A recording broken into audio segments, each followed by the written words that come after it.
kulendi bata nzeve dzeZANU-PF ndichibata mhuno tichiwera pasi munin'ina bata kuhondo taidziti zvigananda. Chamisa Nelson CCC 1,967. Ayekuvati vakangwaraka tikadai achadai tikamudai unodai Tikati zvakanaka Mwari ngaachikupa nyika yekutonga kwete ino nokuti sitahwina varidzi vayo. Vanoda Advocate Nelson Chamisa, itai kuti ahoy izve so in the comment section. Show me these things now. Ndadzoka manje. A lot is happening, a lot is going on. Pane chingungundengu chiri kugadzirwa, saka munoziona kuti inini ndinombomirira kuti timboona kuti zvakamira sei, toona kuti chingungundengu chiya chinenge chapapi. But this time around ndinoda kungoonesana zvinhu chaizvo mamirira zvichange zvakaita. Kuchange kune chimwe chingungundengu chekuti kune vamwe vanhu vari kufunga kuti vari kuda kuzonodai so, because ava vakafunga kuti vakada kunomhanyira chinji 2030 ka ndo vachanokugarirwa kumberi, saka takuda kudzokera kunosangana futi muballot. I understand kuti a lot of Zimbabweans were asking, pane ma-reforms here, pane zvakadai here, zvinhu zvizhinji zviri kudiwa, and inini honestly munozviziva, I support 100% vanhu vanotaura kuti chinhu ichi kuti chinge chichida kunoitwa chinonzi election chakuda ma-reforms. Kana pasina reform hapana chinonzi election. Pane vamwe vakambobudikira vakada kuzvita ma-opposition. Tiri kungotaura guys, nguva yaya yapera, the likes of ana Manje, Wente, anani vese vaya vakazvita ma-MP vakasara muparliament. I feel sorry for them. Vamwe vacho vakudzoka vakutanga kuda kunolinka nevanhu, but nguva ndo pasisina, because zvinhu zvagadzirwa, zvinhu zvakuitika iko zvinezvi hazvisisiri zvinhu zvekuti zvichaitika maitikira amuri kuzvifunga imimi. But without wasting much of your time, ndatokuya nhasi ndakakoka ndakagadzirira ndiri ready as you can see. I'm so excited and ndiri kufara chaizvo nekutambira mashoko andiri kunzwa aya nhasi ari kubva nekuna Advocate Nelson Chamisa.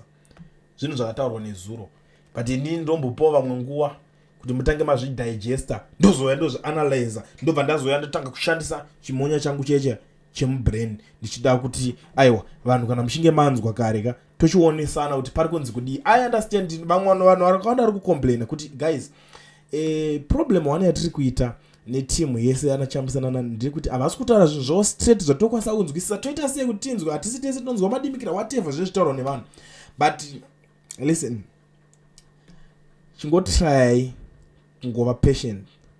Ndakaona vamwe vachiti hanzi vanhu vari kupedza nguva ZANU-PF yakutogadzirira ma-election a2028, vanhu vari kupedza nguva vachitaura nezvamutsvangwa. Who is mutsvangwa? Utakutaura zvepolitics, who is mutsvangwa? Ndiani anogona kungovhotera mutsvangwa? Izvi zvimutsvangwa kuti chero ndikatoya paground naye tikazi tivhoterane, ndiani anomira here? Ndikaona futi vamwe vataura zvekuti hanzi Daniel Garu vari kuzoti hanzi kare kwedu taiti munhu akatadza kunzwanana nesu taiti umba zamu ramai vako, ndobva ndaumbawo zamu ramai vangu, zvobva zvatotanga ipapo. Even izvezvi so kana achida vanoda vari willing vanogara padhuze naye vanozana paanowanika, kana muchida ikoko tinogona kuuya toita neutral venue, tosangana paJoburg padhuze apa kana paSenton apa toita boxing. I'm willing to challenge vanhu vakaita sevaya tonyatsovapa ruputitso kana kuti ruboloncho chairo zvavanenge vachida kunyatsonikina. But ndegedza tingonanga pane nyaya yaAdvocate Nelson Chamisa iko zvinhu without wasting much of your time, because ndozati vamwe hamuzonakirwe nazvo. Vari kuti the echoes of the new in the quiet secret beginning of pregnancy, there is little noise, just the steady miracle of growth, but soon the whispers tend to celebrate a baby shower, a joyful welcome, and then the world gathers to witness the arrival. Message of the congratulations will pour in from every corner. I hear them already echoing across valleys and cities. Happy birthday, new nation. Welcome, a great Zimbabwe indeed. God is in it. Pane pamwe poro tinokunzwa mashoko arizotaurwa, but ine panozongondiita bhoga panozongonzi God is in it. Chero pamwe pacho ndinoti chero ndakabroka isina kana sendi ndakangonzwa kuti God is in it, wana feel kuti aiwa at least tine something kana tine somewhere kwatiri takananga. Vanhu vanongovimbo nezvavanongoenda, umwe anongoendawo kune kwake kwaanenge achifeel kuti I think uko ndokwandinowirirana nako, umwe achiti I think ndokwandinowirirana nako. It's all good. I don't have any problem with that. but iko zvine zviregedza timboonesana cause ndiri kuona even ZANU-PF yabva yatostepa into the comment section ichitaura kuti hey vakomana hanzi Pastor Chamisa is about to launch a new political party. We will meet you in 2028 at the polling stations as usual.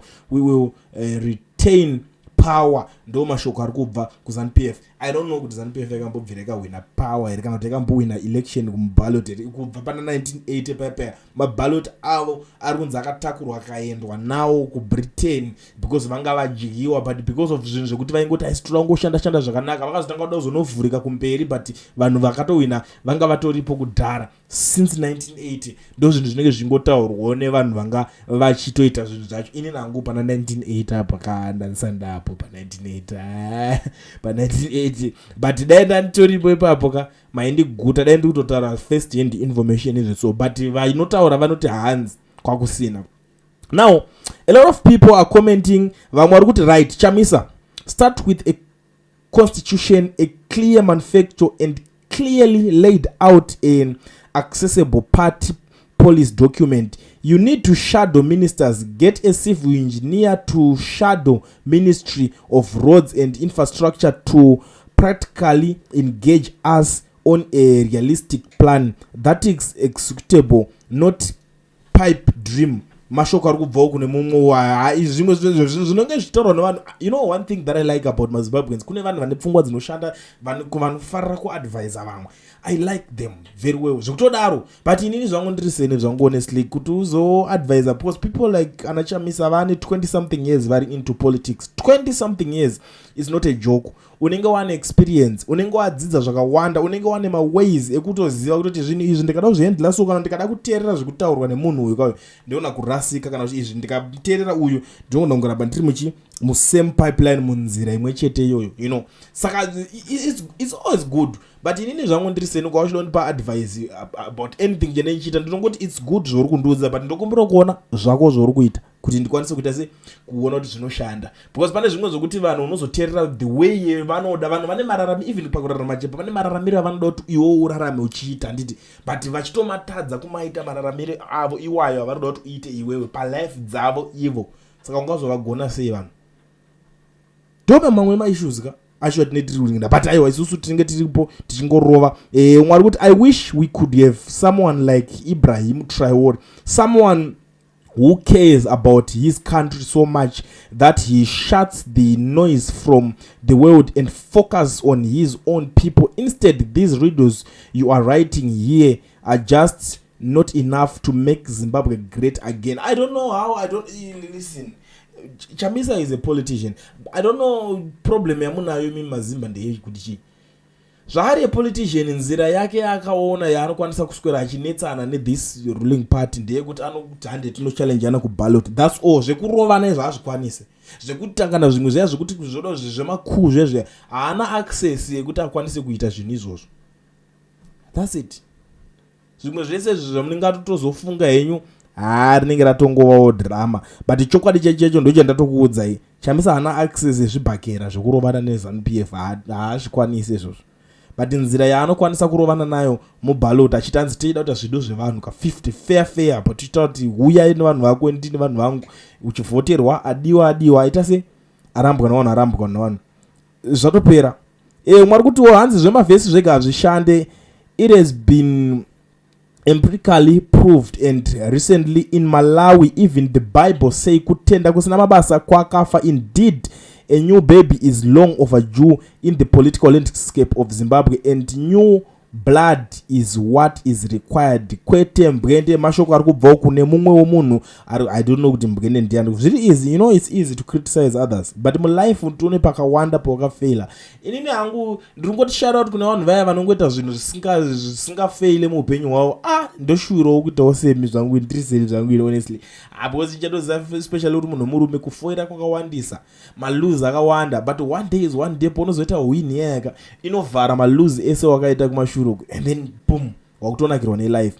But I am so happy chinhu chiri kubikwa chiri kuibva chingungundengu ichi chichange chichinakidza. I have always been a die-hard supporter of MDC down to Triple C. The truth is I have never been hopeless like this my life. Morgan what did you leave us with? Motivational speakers. Yeah, chakadaro ichocho. Some people are complaining, but it's always good. My leaders are fun, and Morgan Changirai aitorova zvelevu rake saMorgan Changirai. Chamisa is Chamisa. Anotoya achito zvinu pachi Chamisa. That's it. Avafi vakafanana leaders iwayo hafanani hazviite chero tikanetsana tikanyemberana zvinenge, but problem yatoda kuita toda kuti toti ayo Changirai akafa, saka toda kuona Changirai pana Morgan ngepapa, toda kuona Changirai pana Nelson Chamisa. Zviri wrong izvozvo, tinenge tichizvinyebera. Ndinozviona even kana kune vana musician munochaza kuti baba vacho afa, toda kuona baba vacho chaicho vachiperforma the way zvaita mwana wacho achita zvaita baba vacho. Azvife zvakaitika kazhinji. Boza akatanga nzira yake, akatotanga marovero ake. Umwe anenge akuuyo akuitawo the way yaanobhiliva zvinhu kuti inokwanisa kunge ichita se ichingobatsira. Right, umwe ari kuti tipe zita repati yacho mudhara. It's good that you are back. You rendered us political orphans. We need you, but this time you must be organized. Build a political institution, my brother, with structures, values, and constitution. Nyaya structures yakanesa, but I don't want to hear it anymore. Anchadonzwa nyaya dzekuzonzi nyaya structure chinchi. This time around kune vanhu vanenge vangonakirwa ngoti we want to follow him. Just follow him. Kwete kuda kuzomuudzira munhu zvekuti but this time totiyo kana wauya uda unofanira kutinga uchititungamira this way kuti asi zvichashande zvichidaro. Kana watingonakirwa naye uchitongomuda ndo yayo nenge achiti vese vanoda advocate Nelson Chamisa ita kuti ahoyi mucomment section mangu, cause kana uchinzi uri kufollowa munhu nezvaari kukwanisa kuoffer izvozvo. That's it. Usatarisira kuti munhu azoita extra kana kuti zvauri kufunga kuti zviri right iwo kuti ngaakutungamire the way iyoyo. But anyway, sorry zvenyu ndanda kunyanya kutaurisa, vamwe vacho vanozokupozera kuti kwedzisa hasha. Without wasting much of time muri Zimbabwe, vanhu vese kana kuti South Africa ndo register company obvovurwa FNB business account, usina work permit kana study permit, zviri easy. Pane company inonzi Education Research yana mukoma owen ndio inokwanisa kuita zvinhu izvozvo. Iyo nenhamba dzandaisa pa screen. Torai ma screenshot, taurai navo, mubatsirikane muregister ma company muri kwamuri ikoko vari kwavari. You don't need to travel. Unongotaura navo panhamba dzavo. Chinongodiwa chete i valid passport yako iyoyo, then problem yobva yatosolveka.